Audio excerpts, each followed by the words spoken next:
말씀을 바탕으로 해서 내게 나와 들으라, 이와 같은 제목으로 하나님의 말씀을 전하도록 하겠습니다. 질병의 종류는 다양하고 질병의 치유 방법도 다양합니다. 성경에 보니까 나만 장군은 요단강에 7번 들어갔다 나와서 문둥병이 고침을 받았습니다. 또한 히스기야 왕은 이사야가 무화과를 반죽을 해서 종취해놓고 기도할 때에 치료를 받게 되었습니다. 또 날 때부터 장님된 자는 예수님께서 진흙에다가 침을 뱉어서 이긴 다음에 신랑 모자 가서 씻고 와라, 그렇게 했더니 씻고 오니까 눈이 뜨게 되었습니다. 모세는 홍해바다 앞에 와서 하나님께 기도하자 지팡이를 내밀라고 할 때에 그대로 순종하니 홍해바다가 갈라지게 됐습니다. 마라 쓴물 앞에 왔을 때에 물이 있어서 먹지 못했는데 하나님께 기도했더니 나뭇가지를 지시하시고 그것을 꺾어가지고 던졌더니 물이 달게 되었습니다. 질병의 종류는 다양한데 질병의 치유 방법도 다양하다는 사실을 성경을 통해서 볼 수가 있습니다. 여기 재미난 이야기가 있습니다. 장지혜와 김맹구가 취직시험을 보기 위해서 면접시험을 보러 갔습니다. 장지혜가 먼저 들어갔습니다. 면접관이 질문을 합니다. 자네는 축구선수 중에서 누구를 좋아하는가? 옛날에는 박지성이를 좋아했는데 요즘에는 손흥민을 좋아합니다. 그렇군요.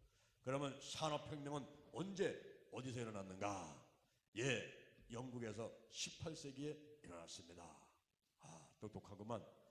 자네 북한에 핵이 있다고 그러는데 자네 생각은 어떤가? 물증은 없지만 심증은 가는 바입니다. 똑순하게 대답을 하고 나왔습니다. 나오는데 김맹구가 마음이 불안한 거예요. 그래서 장지가 나오니까 막 물어봤습니다. 야야야, 너 뭐라고 대답했네? 뭐라고 대답했어? 그랬더니 박지성, 손흥민, 18세기 영국, 그리고 물중, 심중. 그랬더니 이 김맹구가 손바닥에다가 정답을 적는 거예요. 적고서는 이제 화장실에 가서 앉아가지고 막 이우는 거예요. 막 이우. 박지성, 손흥민, 박지성, 손흥민. 18세기 영국, 18세기 영국. 이렇게 이운 다음에 들어갔어요. 들어갔는데 시험관이, 면접관이 질문을 합니다. 똑같은 질문을 하는 게 아니죠. 자네 이름은 뭔가? 옛날에는 박지성이라 했는데 요즘에는 손흥민이라고 합니다. 자네는 언제 어디서 태어났는가? 18세기 영국에서 태어났습니다. 자네 혹시 또라이 아닌가? 물증은 없지만 심증은 가는 겁니다. 대답은 정답을 정확하게 잘했어요. 그런데 자네는 이거야. 그래서 지시험에서 떨어졌다는 얘기가 있습니다. 여러분, 우리가 웃긴 얘기죠? 웃기죠? 그죠? 그런데 우리가 기도할 때 그렇게 하지 않는가, 우리 자신들을 돌이켜봐야 돼요. 그냥 하나님의 생각하고는 상관없이 그냥 내 생각 정답만 갖고서 그냥 100만 원 주세요, 아파트 30평짜리 주세요, 하나님의 뜻하고는 전혀 상관도 없는 그런 외침을 그냥 막 하고 또 하고 하고 또 하니까 하나님이 질리셔가지고 아이고 난 너 모른다, 너는 얘기 안 하겠다, 이거 하나님이 피해버리신다니까요. 그래서 기도에 응답이 없습니다. 초신자 때는 나와서 기도하면 착착착 하나님께서 들어주는데 이상하게 1년, 2년, 3년 교회에서 하다 보니까 5년, 10년 구역장 되고 집사 되고 권사 되는데 점점 내가 열심히 일을 하고 또 하나님 보시기에 기도도 잘하는 것 같은데 이상하게 응답이 없는 거예요. 왜 응답이 없느냐면 하나님의 뜻대로 하나님이 기뻐하는 대로 하지를 않기 때문에 그렇습니다. 이사야 55장 3절 오늘 본문에 보니까 너희는 귀를 기울이고 내게 나와 들으라는 거예요. 그리하면 너희 영혼이 산다 그랬습니다. 이사야 55장 9절에 보니까 저 하늘이 땅보다 높고 내 길이 너희 길보다 높으며 내 생각이 너희 생각보다 높으니라. 하나님의 생각이 인간의 생각보다 높습니다. 그렇죠? 그래서 우리가 이 한계가 있고 그 벌레 같은 땅바닥만 쳐다보면서 사는 이 한계 있는 그런 자세가 구할 것이 아니라 이제 구할 때는 하나님의 뜻이 내 뜻, 하나님의 소원이 내 소원, 하나님의 생각이 내 생각이 되게 하여 주옵소서. 따라합니다. 나의 원대로 마옵시고 아버지의 원대로 하시옵소서. 최종 결정권은 그분께 맡겨드려야 돼요. 왜냐하면 이분은 절대 근원자, 절대 주권자, 창조주, 나의 아버지이기 때문에 그 결정권을 그분께 맡겨드려야 돼요. 이게 예수님께서 겟세마네 동산에서 기도하시면서 할 수만 있으면 이 잔을 내게서 옮겨 주옵소서. 내가 33살입니다. 33살 장가도 안 갔어요. 근데 내가 십자가에 못 박혀 죽어야만 됩니까? 할 수만 있으면 이 잔을 옮겨 주옵소서. 그러나 그건 나의 생각이고 그건 나의 소원이고 나의 원대로 마옵시고 아버지 원대로 하시옵소서. 하나님께서 저를 사용하시기 위해서 이렇게 십자가에 못 박혀 죽는 것이 하나님의 뜻이라면 그대로 따르기를 원합니다. 이러면서 결정권을 하나님께 맡겼단 말입니다. 오늘날 우리가 가장 하나님이 기뻐하시는 기도는 하나님께 결정권을 맡겨드려야 돼요. 그런데 아까 김맹구 같이 그냥 자기 고집만하고 정답만 외워갖고 그것만 고집하게 되면은 기도 응답이 잘 안 됩니다. 1년, 2년, 3년 가다도 10년 가다도 기도 응답이 안 되는 거예요. 그래서 우리가 기도 응답 받을 때 하나님께 기도하면서 이 하나님의 음성을 들으려고 노력해요. 음성. 요한복음 10장 27절, 요한복음 10장 27절에 보니까 내 양은 내 음성을 들으며 나는 저희를 알고 저희는 나를 따르니라 그랬어요. 우리가 상대방하고 대화를 나눌 때 내 이야기만 하게 되면요 상대방이 심심하다고 일어나서 나가버린단 말입니다. 그렇죠? 내 저분의 얘기도 듣고 내 얘기도 하고 이러면 시간이 가는 줄 모르게 1시간 2시간 얘기할 수 있잖아요. 하나님하고 우리가 기도할 때는 이 대화예요. 대화, 영적인 대화이기 때문에 내가 말도 하고 하나님이 말씀을 또 듣기도 하고 그리고 하나님의 뜻을 할 수만 있으면 내가 실천하려고 이행하려고 노력해 가다 보면 하나님이 기뻐하시면서 도와주고 그의 나라와 의를 먼저 구하면 이 모든 것을 더해주겠다고 하나님이 약속했습니다. 할렐루야. 마태복음 6장 25절 이하를 보니까 너희가 목숨을 위해서 무엇을 먹을까 무엇을 마실까 몸을 위해서 무엇을 입을까 염려하지 마라. 목숨이 음식보다 귀하지 아니하며 몸이 의복보다 귀하지 아니하냐. 저 공개하는 새를 봐라. 심지도 않고 거두지 않고 창고에 모아두지도 않되 천부께서 기르시나니 너희가 이보다 더 귀하지 아니하냐. 너희가 누가 염려함으로 키를 한잔하다 할 수가 있느냐. 어찌 의복 때문에 염려하느냐. 저 들의 백합화를 봐라. 수구도 아니하고 기쌈도 아니하니라. 그러나 솔로몬의 모든 영광으로 입은 것이 이 꽃 하나만 갖지 못하니 오늘 있다가 내일 아궁이에 던질 들풀도 아끼시거든 하물며 너희를 그 보냐 이 믿음이 적은 자들아. 그러므로 염려하여 이르기를 무엇을 먹을까 무엇을 마실까 무엇을 입을까 하지 마라. 이 모든 것은 이방인이 구하는 것이요 천부께서는 너희에게 이 모든 것이 있어야 할 줄을 아시느니라. 그러므로 너희는 먼저 그의 나라와 의를 구하라. 그러면 이 모든 것을 더하여 주시리라. 내일 일을 염려하지 마라. 내일 일은 내일 염려할 것이요 한날의 괴로움은 그날의 족하니라. 아멘. 우리 하나님은 절대 주권자예요. 저 여호와 하나님은 절대 주권자 절대 근원자. 온 천지만물 보이는 세계 보이지 않는 세계까지 다 지으시고 운영하시는 분이니까 필요하다면 다 주십니다. 내가 하나님 일을 하면 하나님이 내 일을 해주시는 거예요. 그래서 우리가 세상을 살아갈 때에 이 성공하는 비결 성공하는 방법을 알아야 돼요. 부모를 기쁘게 해드리면 부모님께서 우리한테 뭐 이것저것 뭐 다 주시잖아요. 그렇죠? 우리가 구정 때나 추석 때 이제 막 서울에서 저 광주로 완주로 또 뭐 여기에서 또 서울로 막 민족 이동이 벌어지지 않습니까? 그때 부모님 기뻐하게 이제 뭐 내위도 사들어가고 용돈도 갖고 막 가면요 끝나고 올 때 그냥 안 보내잖아요. 그죠? 동그랑땡 싸주고 김치 싸주고 다 싸주잖아요. 그죠? 그래 가면서 그냥 용돈을 주고 막 한단 말이에요. 그러니까 우리가 부모를 기쁘게 하면은 이렇게 부모님께서 이것저것 다 주시듯이 저 하나님 아버지를 기쁘게 해드리면은 우리 하나님께서 다 주실 줄로 믿습니다. 그래서 기도할 때에 저 하나님의 뜻을 구하는 게 중요한 거예요. 하나님의 뜻을 구하는 게 중요하십니다. 그렇게 하기 위해서는 하나님의 음성을 들어야 돼요. 오늘 제가 하나님의 음성에 대해서 몇 가지 말씀을 드려 합니다. 첫째, 하나님의 음성은 실제 소리가 있어요. 실제 소리. 아담과 하와가 하나님하고 대화를 막 나눕니다. 또 사무엘상 3장에 보니까 사무엘이 하나님하고 대화를 나눕니다. 사무엘이 이제 엘리 제사장 밑에 가 있는데 어느 날 하나님이 사무엘을 부릅니다. 사무엘아, 사무엘아. 그래서 엘리 제사장이 자기를 부르는 줄 알았어요. 그래서 달려가가지고 제사장님 저를 불렀습니까? 그랬더니 아니야 너 나 안 불렀어. 그냥 자. 잠시 또 부르는 거야. 사무엘아, 사무엘아. 또 달려갔어요. 제사장님 저 불렀습니까? 아니야, 나 안 불렀어. 아마 혹시 하나님 너를 부른지 모르니까 또 소리가 들리거든. 주여, 제가 여기 있나이다. 말씀하옵소서. 대답하거라. 이 사무엘을 부르는 것은 하나님께서 부르는 거야. 그래서 세 번째 부를 때에 주여, 제가 여기 있나이다. 말씀하옵소서. 그랬더니 하나님께서 사무엘한테다가 쭉 말씀을 하고 계십니다.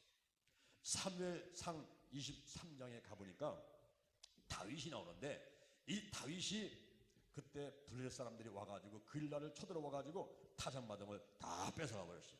그러니까 다윗이 하나님께 달려가가지고 막 기도하는 거예요. 하나님 아버지, 블레셋이 와가지고 그일라 사람들을 다 치고 거기서 타작마당을 다 취해갔는데 하나님 아버지, 제가 어떻게 할까요?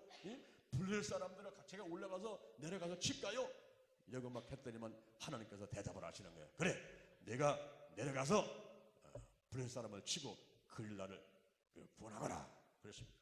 그래서 막 내려가려고 하니까 그 주변 사람들이 아이고 다윗 왕이시여, 지금 내려갔다는 또 낭패당할지 모르니까 다시 앉는 게 좋겠습니다. 이렇게 이제 막 얘기를 하니까 다윗이 다시 하나님께 나가서 기도합니다. 하나님 아버지, 제가 어떻게 할까요? 그랬더니 하나님께서 말씀하시기를 그일라로 내려가라. 내려가서 그들 싸우는데 블레셋 사람들을 네 손에 붙이리라. 이렇게 말씀하시는 거예요. 그러니까 다윗은요, 자기가 어떤 일을 할 때에 늘 하나님을 기도하면서 하나님의 음성을 듣고 그 하나님의 뜻을 이해해 나가는 그런 자세를 가지고 하나님의 일을 하게 되었습니다. 우리가 실제 소리 들 때가 있어요. 실제 소리 들 때. 제가 아는 목사님, 사모님이 간증을 하는데 이런 간증을 합니다. 어느 날 집에서 설거지를 하고 있는데 목사님께서 화장실을 가셨습니다. 근데 잠시 후에 뭐가 쿵 그러는 거야. 쿵. 그러니까 그냥 직감적으로 아이고, 우리 목사님이 앞으로 쓰러졌구나. 그래가고서는 달려가가지고 화장실 문을 열어보니까 아닌 게 아니라 목사님께서 일 보시다가 그냥 앞으로 웃그려가지고 그냥 정신을 잃고 있는 상태가 되었습니다. 그 정도 되면 사람들은 어떻게 하겠어요? 뭐 119를 부른다든가 사람을 부른다든가 막 이렇게 할까 합니까? 근데 사모님은 가가지고 목사님을 딱 끌어안고서 기도를 하는데 거기서 막 부르짖으면서 하나님, 이거는 아니잖아요. 그동안에 개척기 하면서 얼마나 우리가 고생을 했는데 지금 이렇게 들어가십니까? 이거는 아니잖아요. 그래서 사모님이 막 소리를 치니까 그때 하나님께서 귀를 물어라.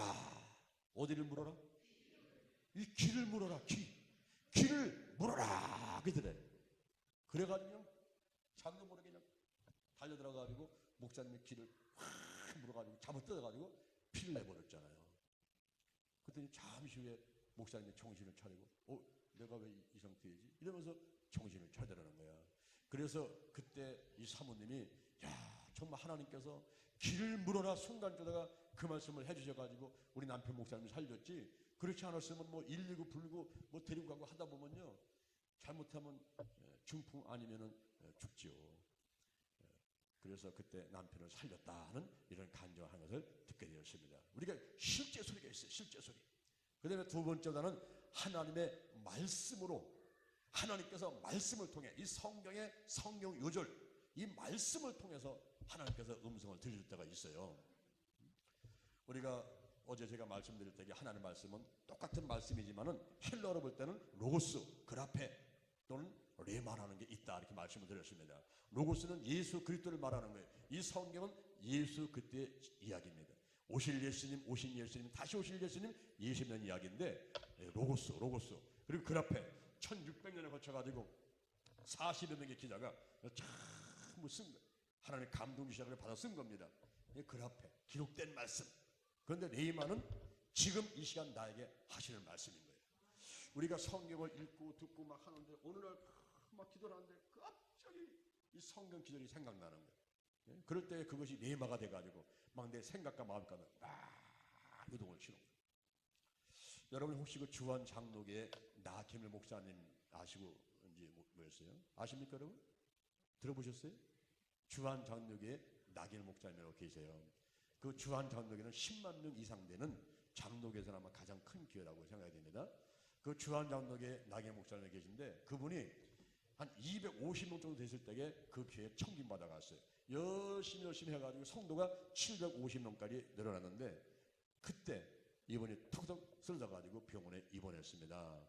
병명은 간암 말기. 이 배는 복수가 남산만에게 차올르고 3일밖에 살지 못한다고 사형 선고를 받게 된 겁니다. 토요일날 병원에 입원했는데 주일날 성도들에게 광고가 나갔어요. 담임 목사님께서 간암 말기로 쓰러지셔가지고 병원에 입원했는데 월요일날 아침에 하나님께로 가신답니다.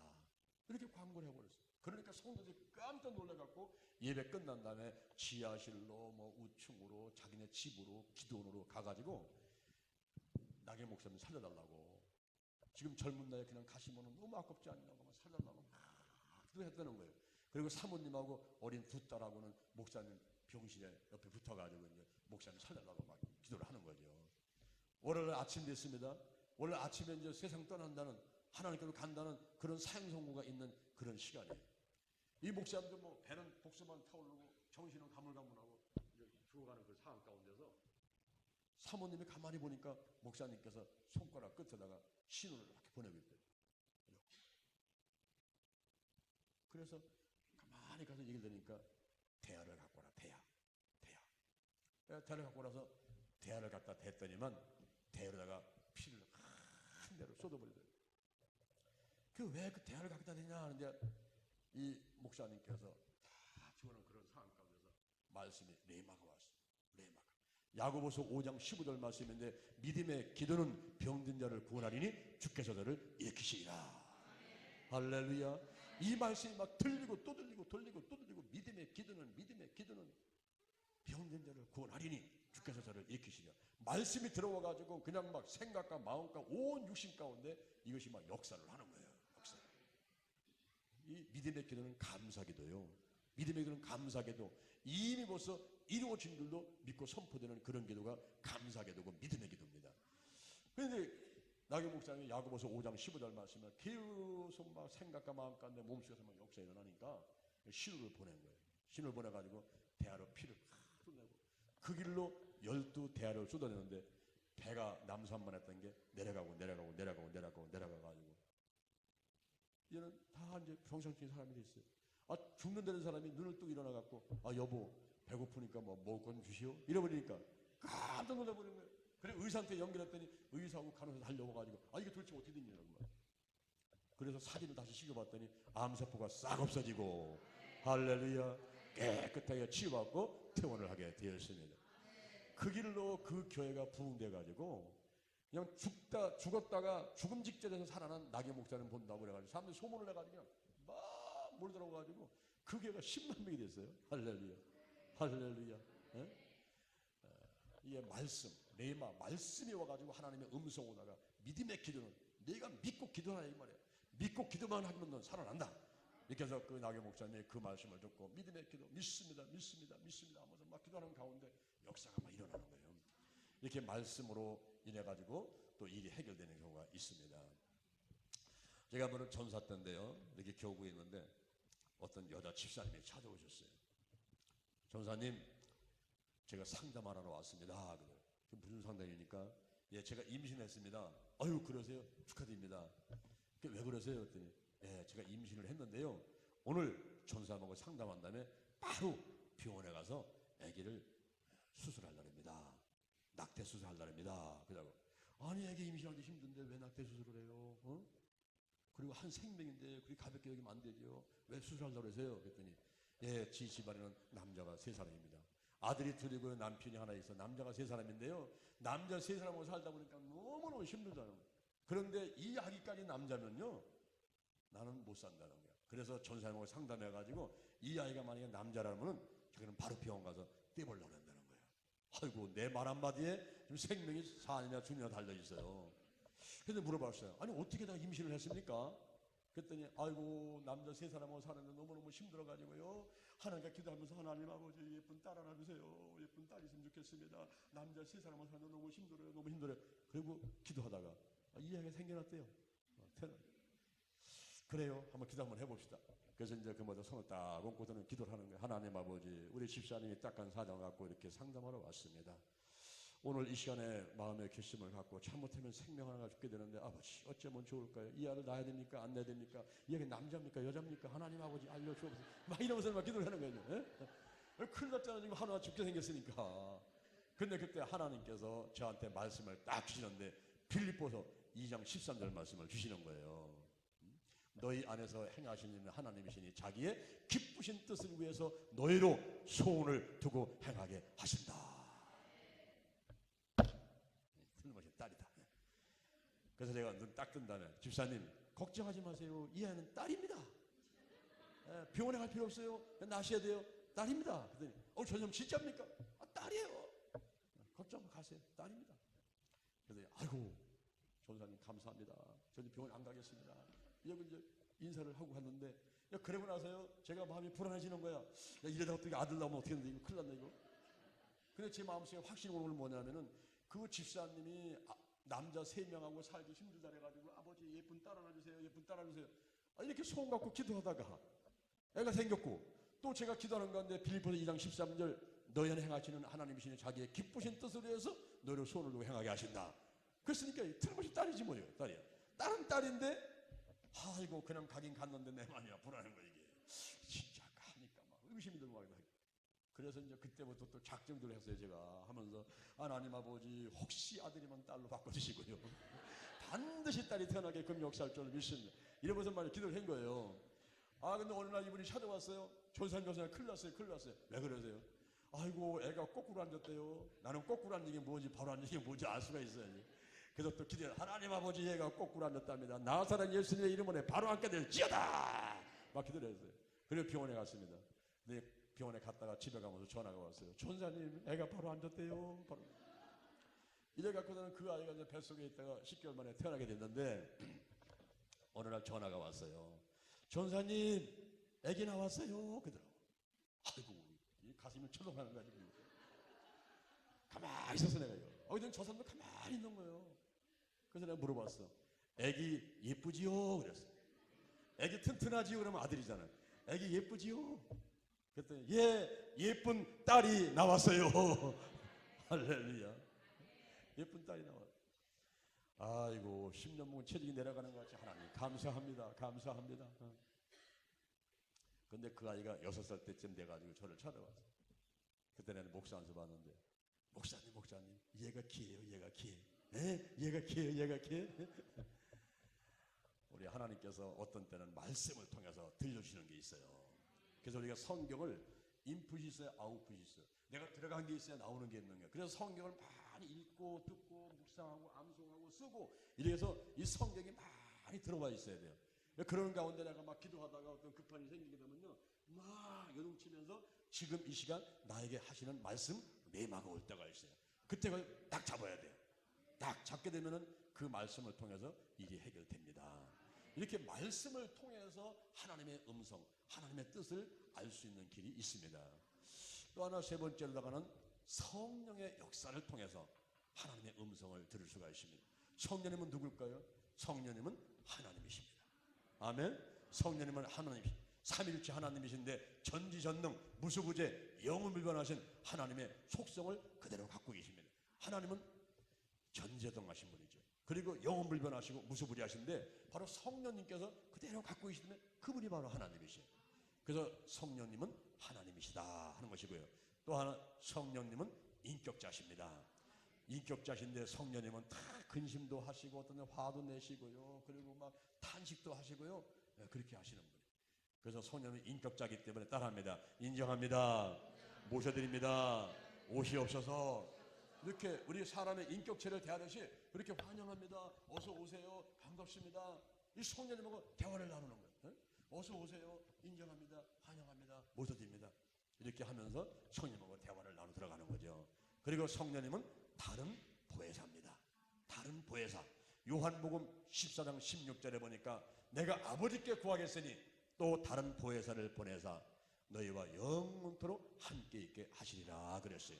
그러면 다른 보혜사가 있으면은 또 다른 보혜사, 그 다른 보혜사하고 보혜사가 또 있는데 그 보혜사는 처음 보혜사. 예수님은 처음 보혜사입니다. 요한 1서 2장 1절에 보니까 대언자라는 말 하는데 그 대언자도 파라클레토스. 다른 보혜사도 파라클레토스. 그러니까 예수님은 처음 보혜사, 성령님은 다른 보혜사인데 예수님은 2000년 전에 이 땅에 오셔서 남들을 도와줬죠.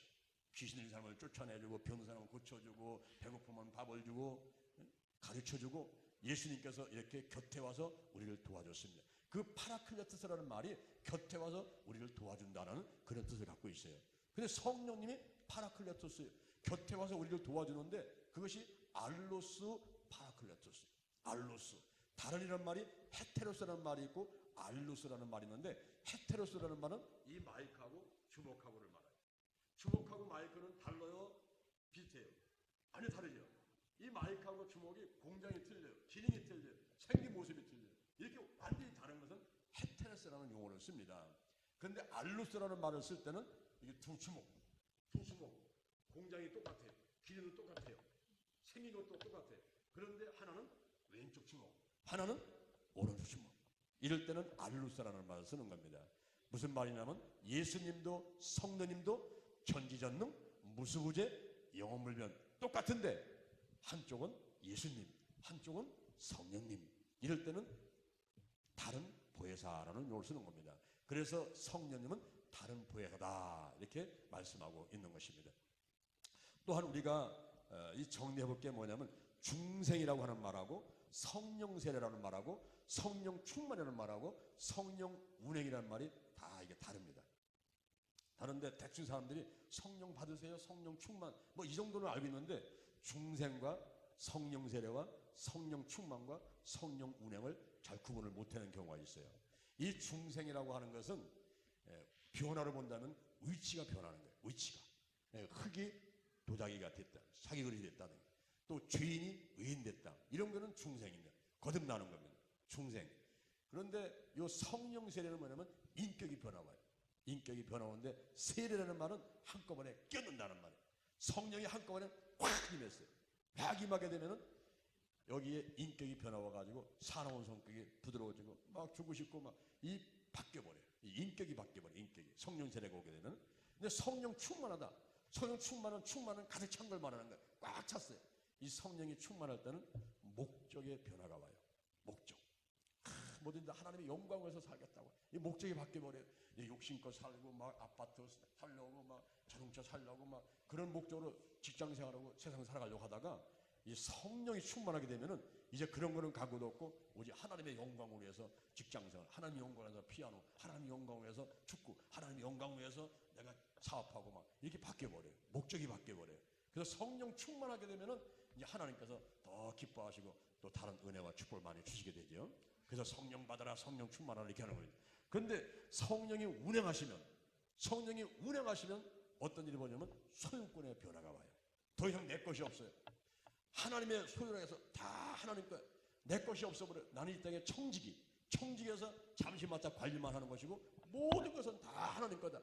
완전히 소유권이 하나님께 있다는 사실을 인정하기 때문에 그때부터 욕심이 다 없어지고 오직 성령이 내 안에 내가 성령 안에 있으면서 그냥 하나님하고 직접 교제를 나누면서 많은 기적의 체험들을 할 수가 있게 됩니다. 창세기 1장 2절에 보니까 땅이 혼돈하고 공허하며 흑암이 깊음에 있을 때에 하나님의 신이 수면에 운행하시니라. 땅이 혼돈하고 공허하며 내 마음이 우리 가정이 우리 교회가 이 나라가 혼돈하고 공허하며 흑암이 깊음에 있을 때에 하나님의 신이 품고 역사하게 되면 그때 막 기적이 일어나는 거예요. 여기 컵이 있습니다. 이제 흙이 변해가지고 이렇게 컵이 됐죠. 여러분 중생입니다. 중생. 근데 이 컵에다가 내가 물을 확 견져버렸어. 물을 확 견지니까 그곳은 물세례, 성령세례. 이거는 일생에 한 번입니다. 성령세례는 일생에 한 번이에요. 와, 성령이 갑자기 와 임해가지고 막 다다다다다다 방언도 하고 표적만이 나타나죠. 일생에 한 번만 오는 성령세례가 있어요. 그런데 여기다가 내가 물을 담는 거예요. 막 담으니까 넘칠 듯 꽉 차는 경우가 있어요. 물이 꽉 찹니다. 그런 경우를 성령 충만이라고 그래요. 근데 성령 운행 단계는 뭐냐면 이 컵을 아예 물속에다 집어넣어버려요. 물속에 집어넣게 되면은 컵 안에도 물, 컵 밖에도 물. 아까 제가 기도할 때 성령이여 임하소서 운행하소서 내 안에 계신 성령이여 넘쳐오소서. 성령은 밖에도 있고 내 안에도 있고. 그럴 때는 성령이 운행하는 거예요. 나를 품고서 막 역사를 해요. 암탉이 달걀을 품고 있듯이 품고 역사를 하는 거예요. 그럴 때에 빛이 있으라. 나사렛 예수님의 이름 오르면 귀신은 따라가라 하게 되면 그대로 역사가 일어납니다. 성령 안에서 따라합니다. 성령 안에서 말하는 대로 이루어진다. 그래서 중생한 사람이, 거듭난 사람이 성령 세례를 받아야 되고 성령 충만해야 되고 더 나아가서는 성령이 운행하시는 단계까지 들어가게 되면 그때부터 많은 역사가 일어나요. 영적인 치유, 혼적인 치유, 막 육적인 치유, 그리고 환경적인 치유, 막 기적이 일어나고 귀신이 떠나가고 할렐루야, 문제가 막 해결되고 질병 고침받고 하는 이런 일들이 성령이 운행하는 단계에서 일어나게 됩니다. 지금은 성령 시대이기 때문에 여러분이 기도할 때에 가장 좋은 기도 한마디만 딱 하라면 가장 좋은 기도가 따라합니다. 성령님, 성령님, 성령님 운행하시옵소서. 운행하시옵소서. 나를 품고 우리 가정을 품고 초두교회를 품고 역사해 주옵소서. 아멘. 그런 상태가 되면요 그때부터 놀라운 기적이 일어나요. 그래서 늘 왔다 갔다 하면서도 성령님 운행하옵소서, 성령님 운행하옵소서. 저는요 기도 제목 이렇게 감사금을 드리잖아요. 감사를 드리면은 이 첫 번째 기도 제목은 여호와 하나님을 찬양합니다. 예수님, 성령님을 찬양합니다. 삼위일 하나님을 인정하고 높이는 기도를 먼저 적어요. 이것이 바로 기도에 응답받는 비결이기 때문에. 그런데 맨 마지막에는 항상 성령님 운행하시옵소서. 지금 내 기도 제목을 놓고 이거를 품고 역사해 주세요. 이러면서 감사금을 드릴 때에 그렇게 기도 제목을 적습니다. 그러니까 성령님 운행하옵소서. 나를 품으시고 역사해 주옵소서. 이 기도가 오늘날 성령 시대에 살고 있는 우리들로서는 가장 좋은 기도인 것을 믿으시길 바랍니다. 아멘. 그 다음에 이 성령님이 상징들이 있어요. 상징. 성령이 불같은 성령이에요. 불같은. 저는 불같은 성령을 좋아해요. 막 빨간 사투 입었지만은 이 불같은 성령만요. 전 뜨거운 걸 좋아해요. 화끈한 걸 좋아해요. 화끈한. 이 불은 뭐냐면 에너지의 원동력입니다. 기차도 비행기도 모든 게 다 불로 가는 거예요. 그러니까 오직 성령이 너에게 임하시면 너희가 권능을 받고 막 불이 붙어버리면요 어떻게 됩니까? 에너지가 생깁니다. 에너지가 생깁니다. 여기 재미난 얘기 있습니다. 지금 참새 두 마리가 공중을 날아가고 있어요. 새끼 참새, 어미 참새가 공중을 날아가고 있어요. 그때 북한에서 쏜 미사일이 하늘로 쫙 올라가는 거예요. 그러니까 새끼 참새가 있다가 엄마 나도 저것처럼 올라가고 싶어 이랬어요. 그랬더니 어미 참새가 있다가 야 이년아 똥구멍에 불 붙어 올라가는 거야. 똥구멍에 불 붙어 올라가는 거야. 이 미사일의 그 끝에 불 붙어가지고 이거 올라가잖아요. 우리가 태어나가서 전도하고 하나님을 하려면요 불 붙어야 돼요. 불 붙어야 돼요. 그냥만 내 온몸이 불떠대가서는 막 군기부터 앉을지 못하겠어. 튀어나가는 거야. 나가서 예수 믿으세요. 예수 믿고 복 받으세요. 그러면서 막 복음을 전하게 되는 것입니다. 열정 가지고. 그러니까 이 불같은 성령은요 에너지의 원동력이 되고 그리고 더러운 것을 태우죠. 소독 가운데 더러운 걸 태우는 게 가장 좋은 소독법이에요. 돈을 태워버립니다. 그리고 불 끄면은 어두워지죠. 이 불이 들어오면 어둠이 떠나갑니다. 마귀는 어둠이죠. 가난도 어둠이죠. 저주 어둠이죠. 이 모든 것들이 불이 들어오면 떠나가요. 그러니까 성령의 불. 제가 이 성령의 불을 상징하면서 빨간 조끼를 입고 있잖아요. 성령의 불, 성령의 불. 이 불 앞에서는요 마귀가 떠나가고 가난이 떠나가고 할렐루야. 실패가 떠나고 저주가 떠나가고 아멘 좀 해봐요. 질병이 떠나가고 아멘. 성령의 불 앞에서 떠나가요. 그래서 불같은 성령, 불같은 성령. 또 불같은 성령만 있는 것이 아니라 물같은 성령도 계세요. 물같은 성령. 물은 뭐 하는 겁니까? 씻어내지요. 세수하지요. 발 닦지요. 샤워하지요. 더러운 거 청소할 때 물로 씻어내지요. 이렇게 물은 씻어내는 역할을 합니다. 성령께서 오시게 되면 다 씻어내요. 죄를 씻어내고 막 내 머리부터 발이 다 씻어냅니다. 그리고 이 물은요 생명 유지하는 데 꼭 필요해요. 우리 몸의 성인들은 70% 이상이 물입니다. 아이들 수정됐을 때 난자와 정자가 수정될 때는 뭐 99%가 물이죠. 그런데 성인들은 70%가 물이고 점점 나이 들어가지고 60대, 70대, 80대 가게 되면은 이 물이 이제 없어지니까 쪼글쪼글해지잖아요. 주름지잖아요. 물이 빠져나가서 그래요. 근데 우리 몸에 70% 이상이 물이에요. 물. 그러니까 물이 없으면 살아갈 수가 없는 거예요. 식물도 동물도 물이 없으면 살 수가 없어요. 생명 유지하는 데 필요하고요. 그리고 홍수라면요 생명을 뺏어가고 재산을 다 몰고 나가지 않습니까? 앗아가기도 하는 거예요. 그 마찬가지로 성령께서도 씻어내기도 하고 생명을 유지시켜주기도 하고 또 어떤 때는 소멸하는 영으로서 이 성령이 역사하면서 막 심판할 때 또 쓰임받기도 하고 역사하기도 하고 이럽니다. 그리고 또 바람 같은 성령이 있어요. 바람 같은 성령. 바람은요, 바람은 보여요, 안 보여요? 바람이 보여요, 안 보여요? 안 보여요. 바람이 안 보여요. 바람이 안 보이고 바람은 능력이 있어요. 자동차 타이어에 바람이 들어가서 그 힘으로 자동차가 달려가잖아요. 타이어에 바람 빠지면 자동차 못 달리잖아요. 그러니까 바람은 능력이 있기도 하고 보이지도 않아요. 자기 마음대로 불어요. 이쪽에서 전리, 이쪽에서 전리, 자기 마음대로 불어요. 그 마찬가지로 성령도 눈에 보이지 않죠. 눈에 보이지 않으면서도 능력이 있단 말이에요. 능력. 그리고 더 나아가서는 이게 자기 마음대로, 성령께서 의지를 가지고 자기 마음대로 하셔요. 하고 싶은 대로 하시는 거예요. 내가 소원이 있어도 꼭 내 마음대로 안 지고 그냥 성령님께서 알아서 그냥 알아서 역사하셔. 알아서 이렇게 자기 의지를 가지고 역사하는 분이 성령님이라는 거죠. 이렇게 불 같은 성령, 물 같은 성령, 바람 같은 성령이 있는가 하면 기름 같은 성령도 있어요. 기름은 성별을 하고 그리고 상처를 치유하고 또 등불을 켜서 촛불 등불을 밝히잖아요. 기름으로다가. 그래서 어둠을 밝히는 역할도 하는 이런 걸 상징해서 기름 같은 성령 이렇게 하기도 하고 또 비둘기 같은 성령도 있어요.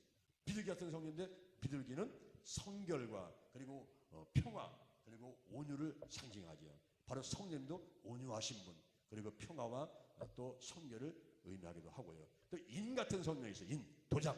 이 도장을 딱 찍으면 소유권, 이거 내 거야. 또 권위, 동사무소, 소장, 뭐 대통령이 도장을 딱 찍어버리면은 이 권위가 있죠. 그리고 집에 와서 감류돼가지고 빨간 닥지 붙이면은 딱 도장 찍어주면 못 뛸 수가 없어요. 봉함, 봉함에 대한 거, 그다음에 소유권에 대한 거, 그다음에 권위에 대한 거 이런 것들을 상징한다고 볼 수 있습니다. 그래서 이 성령은 불 같은 성령 한번 따라합니다. 불 같은 성령, 물 같은 성령, 바람 같은 성령, 기름 같은 성령, 비둘기 같은 성령, 인 같은 성령. 여러분들은 어떤 성령을 받으셨습니까?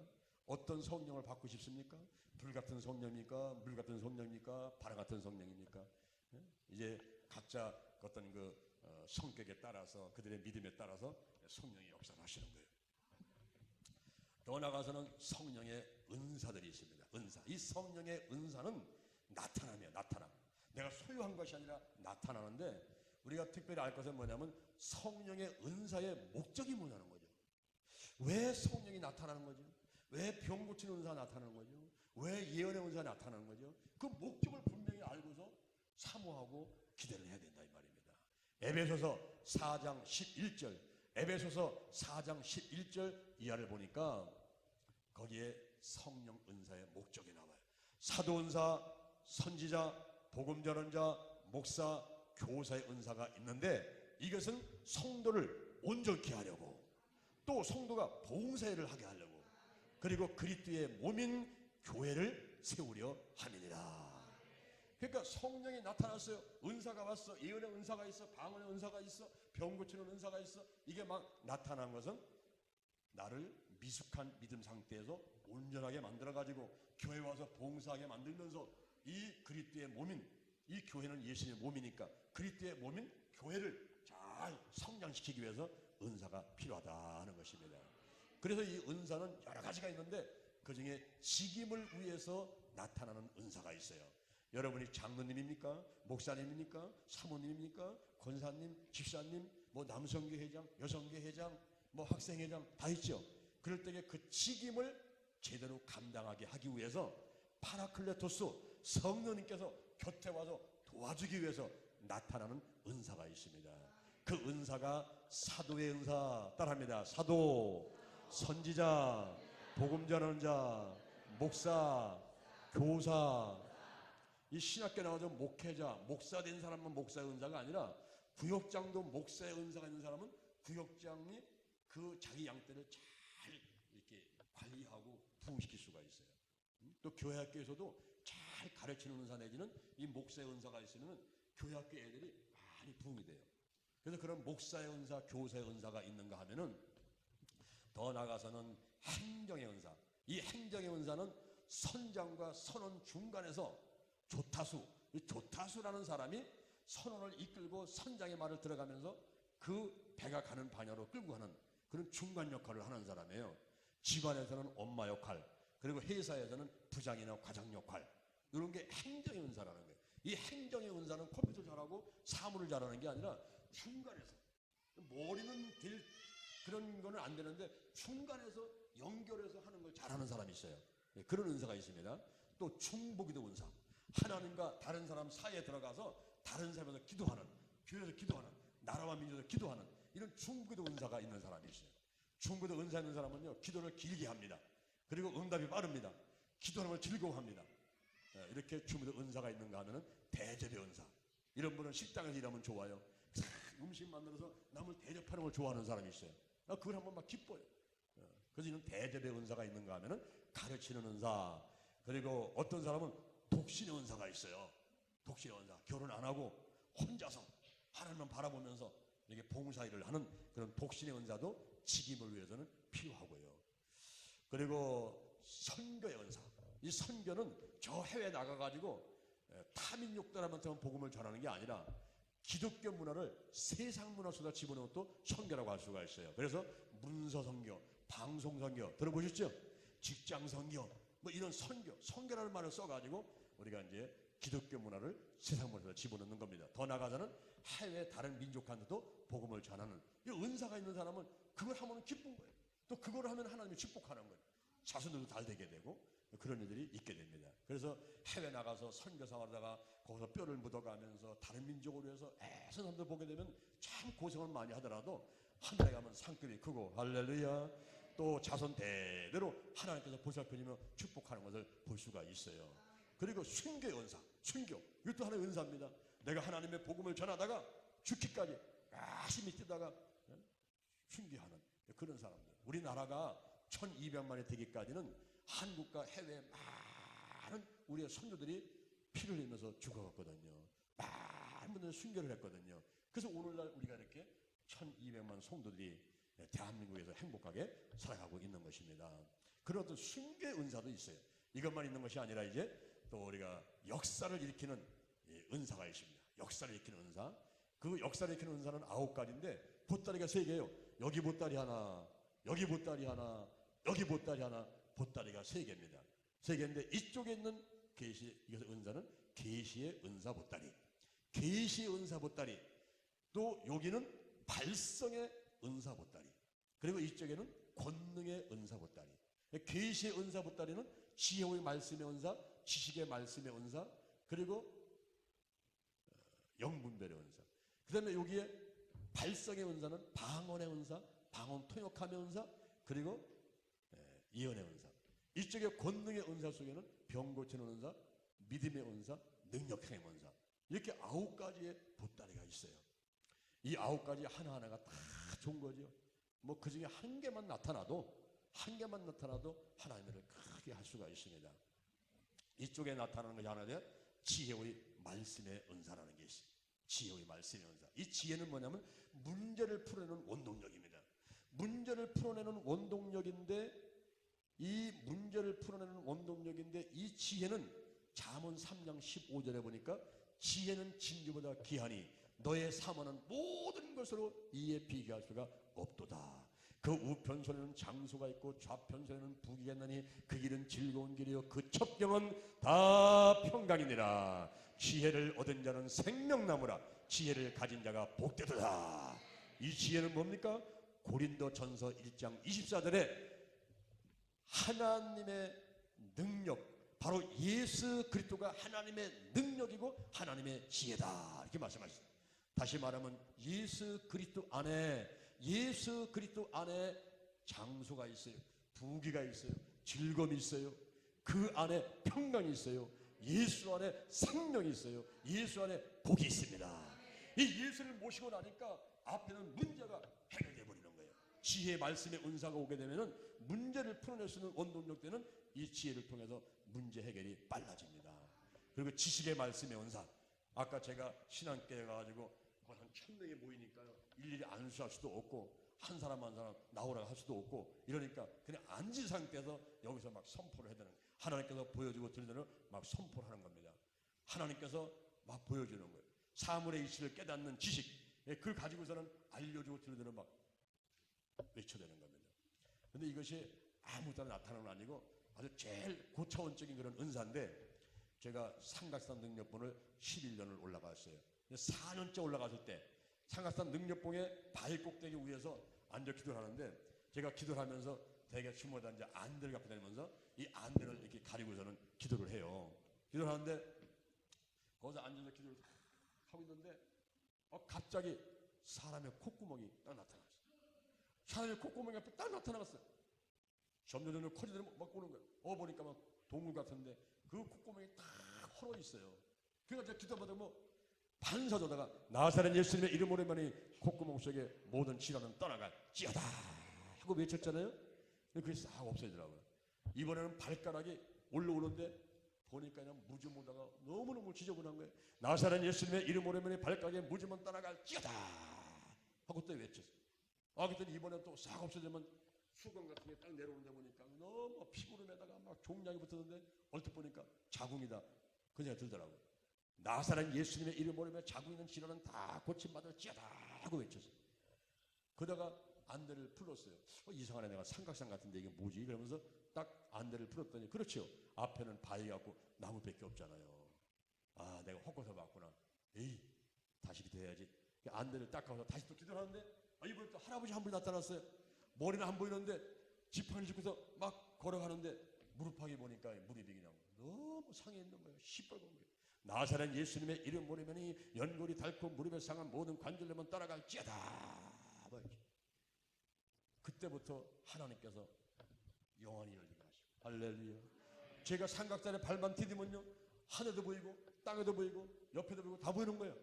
환자가 막 다 보이니까 지나가면서 막 외치는 거예요. 나사렛 예수님은 위암병 떠나가라, 목 아프면 떠나가라, 허리 아프면 떠나가라 막 외치고 가는 거예요. 다른 사람들 보게 되면은 미친 사람 같죠. 나 혼자서 막 중얼중얼 막 이러고 다니니까 내 눈에는 보이니까. 그래서 올라가면서 기도를 하는 가운데 하나님께서 지식의 말씀의 은사가 나타나게 하시면서 제가 이것을 은사를 사용한 데 있어가지고 삼각산에 올라갈 때 4년 만에 왔는데 그 이후에 6년 동안을 제가 선포를 못했어요. 왜 선포를 못했냐면 이게 의심이 들기도 하고 거짓말하는 거 아니에요? 불안하기도 하고 그래서 못하는 거예요. 삼각산만 가면 잘해요. 내려오면 아무것도 못하겠어요. 그런데 어느 날 저희 교회에서 예배를 드리는데 눈을 감고 기도하는데 나도 정신없는 가운데 여기 삼각산인지 우리 교회인지를 몰랐어요. 그냥 보는 데다가 선포를 막 했습니다. 오늘 이 자리에 보름째 땀방울 쓰는 사람이 있는데 오늘 이 자리에 화합하게 되었습니다.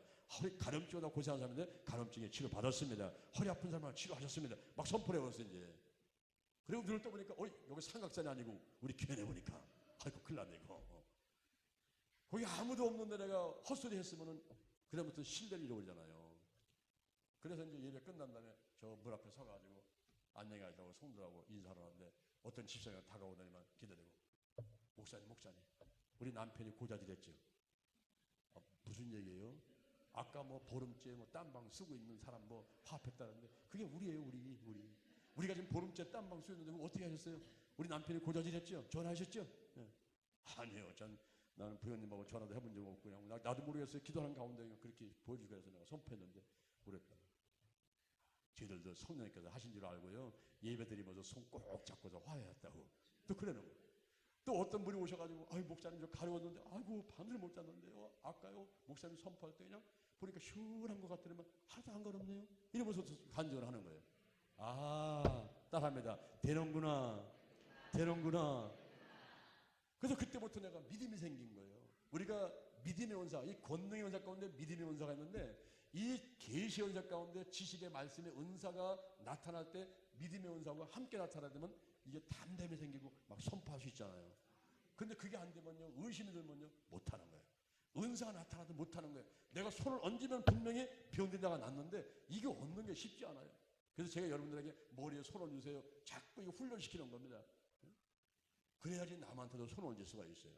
절대 처음서부터 손 얹는 거 쉽지 않습니다. 그래서 우리가 은사가 내게 나타난다 하더라도 이것을 사용하는 데 있어가지고 시간이 많이 걸리더라 하는 것입니다. 그리고 또 우리가 중요한 것은 이 시대에 영분별 은사. 이 영분별 은사는 가짜하고 진짜를 분리시키는데 요즘에 신천지라든가 여호와 증인들 통일교 이 이단들이 얼마나 지금 난리편이 몰라요. 한 영혼 잡아가지고 지옥 들어가려고 그렇게 애쓸 때에 우리가 저게 진짜인지 가짜인지를 알아야 되는데 은혜에 가면은 여자 직원들이 이게 의주 집회인가 진짜인가를 이렇게 훈련을 받는다고 그래요. 그런데 그때 의주 집회를 연구하는 게 아니고 이 사람들이 연구하는 건 진짜 화폐를 연구하는 거예요. 진짜 돈이 어떤 거냐, 이거를 연구하고 그거를 훈련받는다는 겁니다. 그러면 진짜를 딱 잡으면은 가짜는 다 드러나니까 우리가 하나님 안에서 참이냐 거짓냐 이것을 갖다가 분별할 때는 예수 이 예수를 잘 파악하고 잘 연구하고 잘 알기만 하면 가짜는 금방 드러나는 겁니다. 할렐루야. 괜히 뭐 신천지 연구한다고 뛰어댕기고 뭐 여호와증인 연구한다고 뛰어댕기다니요, 거기 빠져버려요. 그러니까 그런 거 하지 말고 예수. 어? 이 성경이 바로 예수님의 얘기예요. 성경 공부하고 그리고 예수를 연구를 하고 이래서 예수로 충만하면, 예수로 충만하고 말씀으로 충만하면 나머지는 다 드러나. 저 가짜는 다 드러나버립니다. 계시의 은사는 지혜의 말씀의 은사, 지식의 말씀의 은사, 영분별의 은사. 여기 가운데 발성의 은사, 방언의 은사, 방언 통역함의 은사, 그리고 예언함의 은사가 있습니다. 이럴 때에 방언의 은사, 우리가 성령의 말하게 하심을 따라서 하는 거예요. 사도행전 2장 3절에 보니까 이 방언은 성령의 말하게 하심을 따라서 하는 겁니다. 그렇기 때문에 이 방언할 때에 우리가 조심할 것은 방언을 만들어도 안 되고, 또 제일 조심할 게 뭐냐면은 이 방언할 때에 혓바닥이 안에서 꼬부려 되는데 이 혓바닥을 내놓고 침을 튀기면서 알브드 이렇게 하는 경우가 있어요. 이 혓바닥에 나오는 것은 그는 뱀이 쌍지형이잖아. 뱀을 날름날름대는 혓바닥을. 그러니까 그것은 성령이 주시는 것보다는 오히려 악한 영이 역사할 때 나오는 소리일 수도 있어요. 그래서 절대 혓바닥을 내놓으면 안 됩니다. 안에다 집어넣고서 성령의 말하게 하심을 따라서 내가 지금 그래도 권사인데 방언 못한다고 하면 얼마나 창피한 얘기인가? 내가 방언 하나 만들어야지. 이래가지고도 방언을 만드는 사람이 있어요. 그러면 안 됩니다. 우리가 성령의 역사하심 따라서, 왜냐하면 은사는 여러 가지인데 방언의 은사도 그중에 한 가지이기 때문에 방언을 못한다고 그래가지고 성령을 못 받았다, 성령 은사 나타나지 않는다, 이렇게 할 필요 없다 이 말이죠. 그래서 방언과 방언 통역함, 예언함, 이런 은사가 있고, 믿음의 은사, 병 고치는 은사, 능력의 은사가 권능의 은사로 있습니다. 이런 각종 은사들이 그때그때 따라서 성령이 나타나기도 하고 잠잠히 있기도 하고 하는 것이죠. 할렐루야. 이렇게 이제 은사가 있는데 그 은사 중에서 가장 좋은 은사가 뭘까요? 여러 가지 은사 중에서 가장 좋은 은사, 고린도 전서 12장 31절, 더욱 큰 은사를 사모하라. 더욱 큰 은사를 사모하라. 제일 좋은 길을 너에게 보이리라. 그 더욱 큰 은사는 무슨 은사일까요? 그 은사는 사랑의 은사입니다. 사랑의 은사. 사랑의 은사는 에로스 사랑, 이게 아니고 히트력의 사랑, 부모와 자녀의 사랑도 아니고, 그리고 필레고의 사랑, 친구 간의 사랑도 아니라 이 사랑은 아가페 사랑, 아가페. 그 영혼을 구원하기 위해서 내 시간과 물질과 마음과 정성을 한없이 투자해서 베풀 만한 그런 가치가 있는 그런 사랑, 이런 아가페적인 사랑, 그 사랑이 최고라는 거예요. 그런 사랑의 은사, 내가 영혼을 구원하기 위해서 그 생명을 천국 백성 만들기 위해서 내가 시간 들이고 물질 들이고 마음 들이고 하는 그런 은사, 그때 나타나는 그 사랑의 은사, 이것이 최고 좋은 은사다 그랬어요. 그래서 고린도전서 13장 1절에 보면은 내가 사람의 방언과 천사의 말을 할지라도 사랑이 없으면 소리나는 구리와 울리는 꽹과리가 되고, 내게 예언하는 능이 있어 모든 비밀과 모든 지식을 알고 또 산을 옮길 만한 모든 믿음이 있을지라도 사랑이 없으면은 내게 아무 유익이 없어요. 내가 내 몸에 있는 걸 다 내주고 내 몸을 부서져 내줘도 사랑이 없으면 내가 아무것도 아니라는 거예요. 그래서 사랑, 영혼을 구원하기 위해서 시간 들이고 물질 들이고 마음 들이고 하는 이런 그 사랑, 이 사랑의 은사가 참으로 중요하다는 것을 말씀해주고 있습니다. 그래서 영혼을 구원할 때는 우리가 고린도서 13장 4절에 보니까 특징 5가지 나와요. 오래 참어라. 따라합니다. 오래 참어라. 온유해라. 투기하지 마라. 자랑하지 마라. 교만하지 마라. 자기 이익을 굳지 마라. 물에 행치 마라. 악한 것을 생각지 마라. 성내지 마라. 불의를 기뻐하지 마라. 진리와 함께 기뻐하라. 모든 것을 따라합니다. 모든 것을 참으며, 모든 것을 바라며, 모든 것을 믿으며, 모든 것을 견뎌라. 아멘. 천하보다 귀한 영혼 하나 구원하기 위해서는 이렇게 참고 온유하고 특이하면 안 되고 자유 붙이지 말고 참고 바라고 믿고 견디고 하는 이것이 필요하다는 겁니다. 그렇게 해서 마침내 한 영혼을 구원하면 천군 천사 나와서 막 춤을 추고 우리 하나님이 기뻐하시고 할렐루야. 그러기 위해서 이 은사가 필요한 거예요. 성도를 온전케 만들고 봉사를 하게 만들고 더 나가서 그리스도의 몸인 교회를 세우게 하기 위해서 은사가 필요한 것입니다.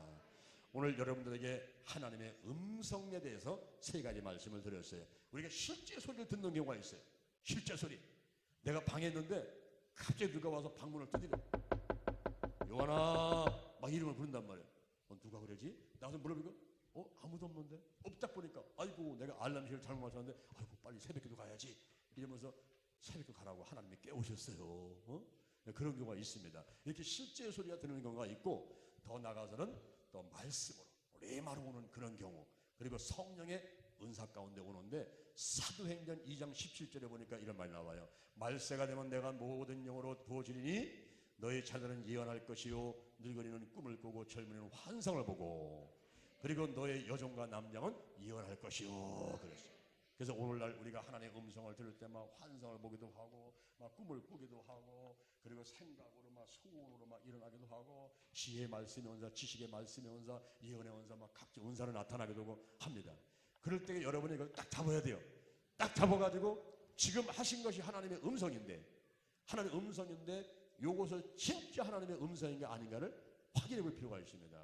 그래서 한 번에 딱 이게 하나님의 뜻이다라고 결정하지 말고 한 번, 두 번, 세 번 표적을 구하고 그 하나님의 뜻인지 아닌지 어떤 때는 하나님께 다 여쭤보고 또 확인해보고 그래서 확실하게 하나님의 뜻을 찾아가는 것이 중요합니다. 그런 다음에 하나님의 뜻이라고 확인되면 그때는 좌우 보지 말고 앞뒤 가지 말고 그냥 추진하는 거예요. 그러면 놀라운 결과가 나타나게 되는 것입니다. 할렐루야.